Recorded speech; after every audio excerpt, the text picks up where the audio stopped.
بسم اللہ الرحمن الرحیم۔ السلام علیکم ورحمۃ اللہ وبرکاتہ۔ پیارے طلبہ، کیسے ہیں آپ؟ امید کرتا ہوں آپ سب خیریت سے ہوں گے۔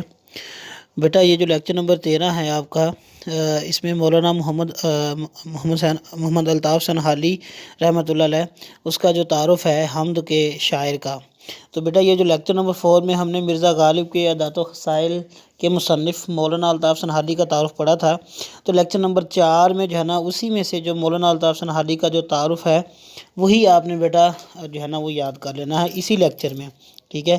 یہ میں دوبارہ سے لیکچر اس لیے سینڈ کر رہا ہوں کیونکہ جو لیکچر نمبر 4 تھا اس میں جو سبق مرزا غالب کے عادات و خصائل اس کے الفاظ معنی بھی تھے، ٹھیک ہے، اور اس طریقے سے کچھ اور باتیں بھی تھیں۔ اس وجہ سے بچے پریشان نہ ہوں کہ لیکچر نمبر 4 ہمیں دوبارہ بھیج دیا گیا ہے، ٹھیک ہے، اس وجہ سے یہ تھوڑا سا بتایا جا رہا ہے۔ تو بیٹا لیکچر نمبر 4 میں جو مولانا الطاف سنہالی کا جو تعارف ہے وہی آپ نے یاد کرنا ہے۔ خوش رہیں، آباد رہیں، اللہ تعالیٰ آپ کا حامی و ناصر ہو۔